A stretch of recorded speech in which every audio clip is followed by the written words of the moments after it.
What is the optimal diet for improving cycling performance? There are a lot of theories on what diets cyclists and other endurance athletes should be following to maximize their potential. So today we're going to take a look at the science to get a clearer answer on this muddy topic. The good news is that it doesn't need to be nearly as complicated as a lot of people make it out to be.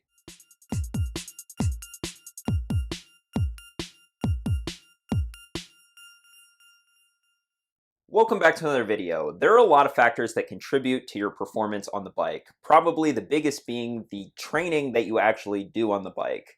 But a close second would be what you're putting in your mouth to fuel that training and recovery. Yeah, but where does the lateral stiffness and vertical compliance of my $5,000 carbon frame rank? That's gotta be a close third, right? I mean, that's what the bike industry has led me to believe. Despite diet being such an important piece of the puzzle, there's a lot of confusion out there about what an endurance athlete should be eating. There's a lot of focus on certain aspects of diet that don't matter nearly as much as people give it credit for, and then other aspects that are completely overlooked that have a large impact on performance. First things first, we should probably discuss macronutrient ratios, or the ratio of carbs, fat, and protein in your diet. The reason I want to get this out of the way right off the bat is because a lot of cyclists and athletes in general love to obsess about their macronutrient ratios. And macronutrient ratios are the basis of a lot of popular diets out there, from high carb ones like 80-10-10 to high fat ones like the ketogenic diet. This is far from the whole picture though, and actually may be a lot less important than you think.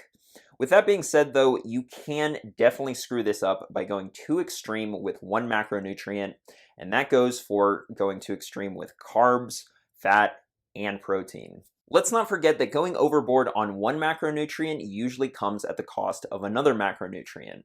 For example, if you're really trying to pound in the carbs all the time, you may be consuming a lot less fat.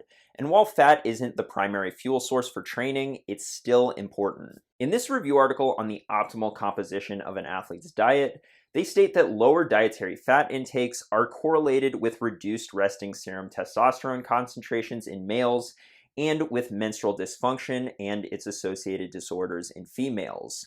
Dietary fat intake doesn't need to be high at just 20 to 25% for athletes, but it still needs to be present. The same goes for protein. If higher protein intakes result in an insufficient carbohydrate intake, this increases the likelihood of a negative impact on training capability when training loads are high. That being said, going too extreme with macronutrient ratios is something that's commonly seen with fat, because for whatever reason, the ketogenic and other low-carb diets have gained a lot of popularity amongst endurance athletes.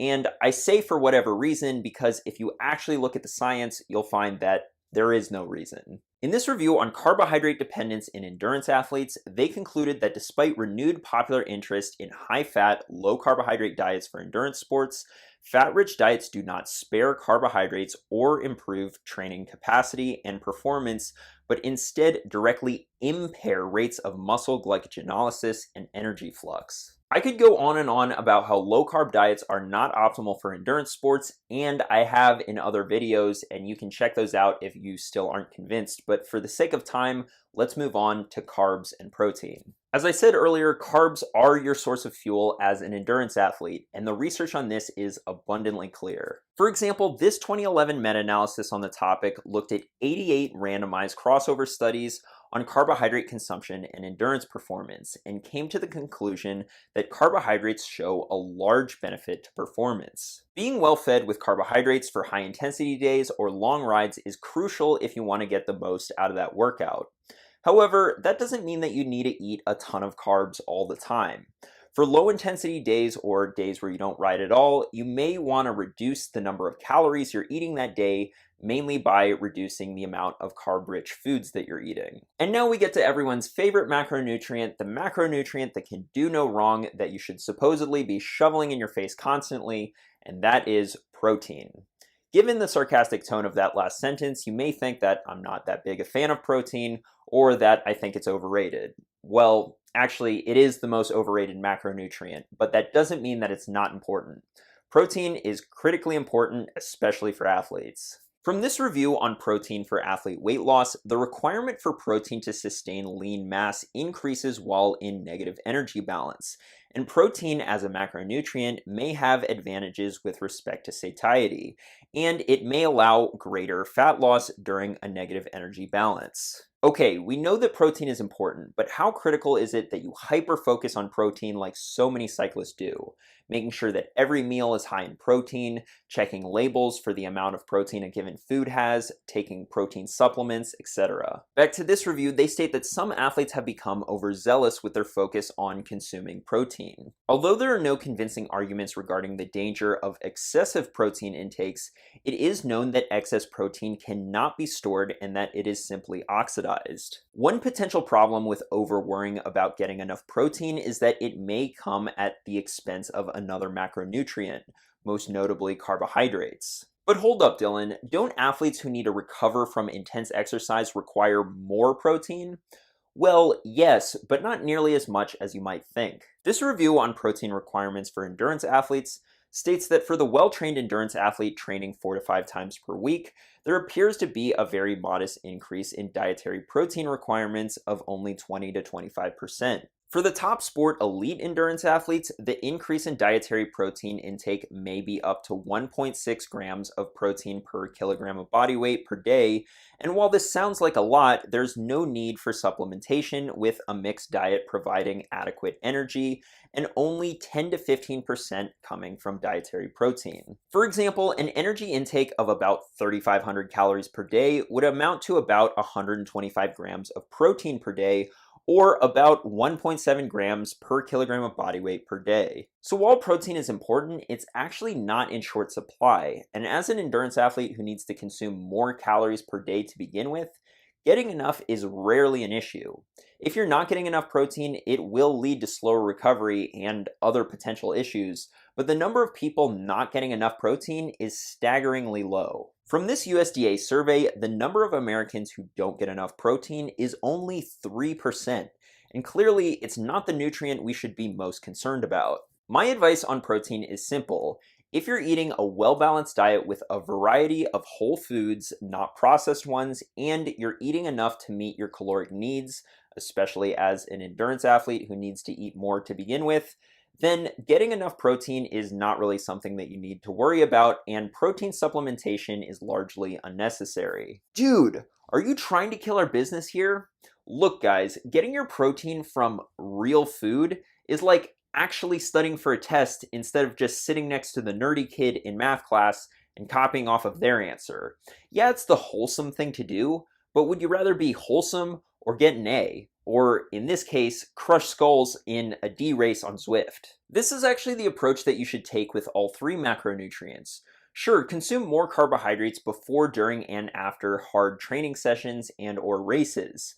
But other than that, stop concerning yourself with what your exact macronutrient ratio is all the time. If you're eating a wide variety of whole foods, then you'll be fine because there's a lot of wiggle room here, as long as you're not going too extreme in one direction or the other, which you'd have to consciously think about doing anyway. With macronutrients out of the way, let's get to what really matters, which is what are you actually eating? This gets a lot less attention than the carbs, fats, and protein debate, but is arguably more important. I already alluded to what you should be focusing on earlier, and that is getting in a variety of whole foods, and these should be mostly plant foods. Why is this important? Well, let's start with weight loss. Most of us could stand to lose a few pounds before we spend a couple $100 on a crankset that's 150 grams lighter than the one we currently have. That's it. Now you've just gone off the deep end. The thing to remember about weight loss is that if you're constantly hungry, this is not sustainable. You may be able to lose weight in the short term, but if you're living in a state of hunger, then you will most likely gain the weight back. So how do we get around this issue of hunger? By following a diet that's low in calorie density. Low calorie density means for the same amount of food, you're consuming fewer calories, meaning that you're less likely to overeat. This study on the energy density of food's effects on energy intake provided subjects with meals for 2 days during 3 separate testing sessions. In these 3 sessions, the subjects consumed either low, medium, or high density or calorie density meals. The results showed that significantly more calories were consumed for the higher energy density conditions, even though the amount of food by weight was relatively similar. Calories consumed were around 1800 for the high energy density group and below 1400 for the low. The study concluded that the energy density influenced energy intake independent of macronutrient composition, and that subjects reported no difference in feelings of hunger or fullness. And while this is just one study, this systematic review on dietary energy density and body weight looking at many studies confirm these findings, concluding that there is a growing body of scientific evidence suggesting a relationship between energy density and body weight, and that consuming diets low in energy density may be an effective strategy for managing body weight. Okay, so eating low calorie density is clearly an effective weight loss strategy, but what does eating low calorie density actually look like? Whole plant foods like fruits and vegetables have the lowest calorie density and just so happen to have the highest nutrient density, meaning for a given weight of food, they have the most micronutrients. Okay, great, that's probably good for your long-term health or whatever, but this is a cycling performance channel. Health is fine, but, what about my FTP?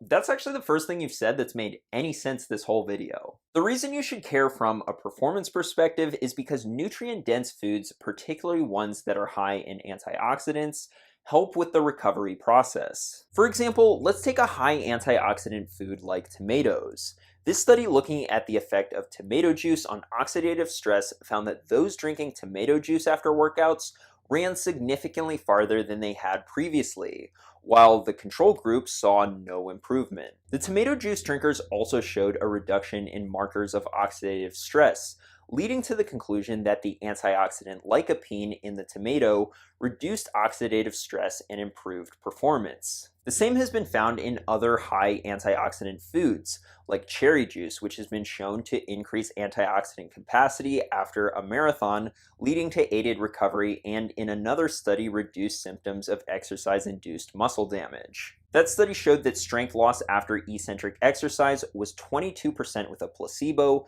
but only 4% when subjects consumed cherry juice. Blueberries are another rich source of antioxidants and have been shown to reduce inflammation after 2.5 hours of running.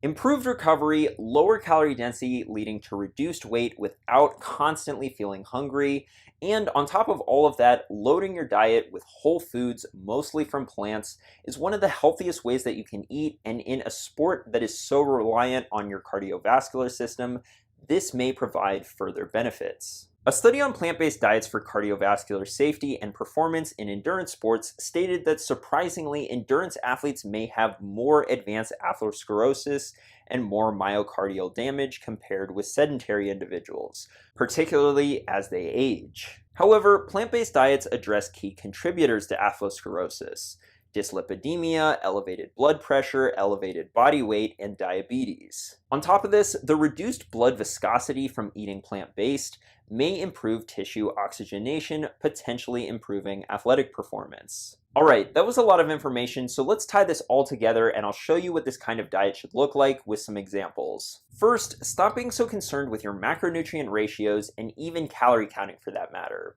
If you're eating a whole food, low calorie density diet with a variety of foods, it shouldn't be a challenge to meet your macronutrient and micronutrient needs, and yes, that includes protein.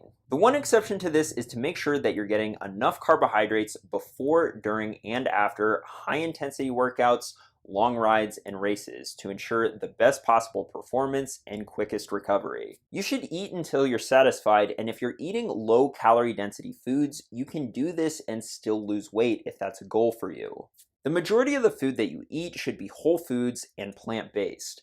We're talking fruits, vegetables, beans, lentils, sweet potatoes, whole grains like brown rice, quinoa, oats, nuts and seeds, spices like cumin and turmeric, and in fact, spices are packed with those antioxidants that aid in recovery, so they're great to include. A typical day of eating for me might include oatmeal for breakfast with peanut butter or almond butter, and a variety of berries like blueberries, strawberries, blackberries, raspberries, etc., and a banana. Lunch and dinner are usually some sort of grain like rice or quinoa, some sort of legume like beans or lentils, and then a lot of veggies. The more vegetables and or fruits that you include in your meal, the lower the calorie density of that meal will be. So if weight loss is a goal for you, make sure that fruits and vegetables take up the majority of your plate. Thanks for watching. If you enjoyed this video, be sure to give it a like, subscribe for weekly science-based cycling videos just like this one, and share this video with your cycling friends. I'll see you in the next one.